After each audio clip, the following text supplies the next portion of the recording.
मुंबईतल्या सायलेन्स झोनमधल्या उत्सवावर बंदी घालण्यात आली आहे। मात्र बहुतांश गणेशोत्सव सायलेन्स झोनमध्येच साजरा होतो, त्यामुळे ही बंदी उठवावी, नाहीतर सायलेन्स झोनमध्येच गणेशोत्सव साजरा करण्याचा निर्धार बृहन्मुंबई गणेशोत्सव समन्वय समितीने केलाय।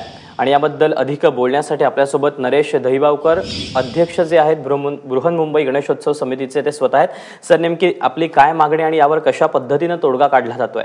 सांगायचं झालं तर मागील आठवड्यात माननीय उच्च न्यायालयाने जो आदेश दिला त्या आदेशाच्या अनुषंगाने आम्हाला एकच सांगायचं आहे की शांतता क्षेत्रात यापुढे दोन्ही क्षेपकाला परवानगी देणार नाही अशी ग्वाही महाराष्ट्र शासनाने उच्च न्यायालयात दिलेली आहे। न्यायालयाच्या आदेशाचा आम्ही नेहमीच आदर करत आलेलो आहे, परंतु परिस्थिती अशी आहे की जर अशा प्रकारे जर शांतता क्षेत्रात गणपती उत्सवांच्या दोन्ही क्षेपकाला परवानगी दिली नाही तर एकंदरीत एक छोटं उदाहरण देतो की आरती पण आम्हाला करता येणार नाही।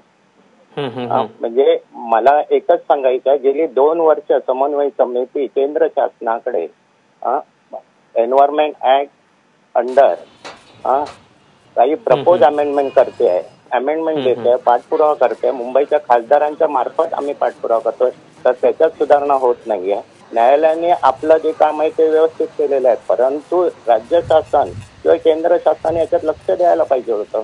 कारण आता काय झालं, जर शांतता क्षेत्रात जर गणपती उत्सवाला दोन्ही क्षेपकाला परवानगी दिली नाही तर आरती किंवा काही इतर जे स्थानिक कार्यक्रम आहेत ते आम्ही कसे काय घेणार, हा प्रश्न उपस्थित होता। आणि त्या दृष्टीने आम्ही माननीय मुख्यमंत्री महोदयांची भेट घेण्याच्या दृष्टीने आम्ही प्रयत्न चाललेले आहे। आणि त्यातून जर याच्यात काहीतरी नियम शिथिल केला तर यंदाचा येणारा गणपती उत्सव असू दे, नवरात्र उत्सव दे, अनेक उत्सव व्यवस्थितपणे साजरा करता येतील।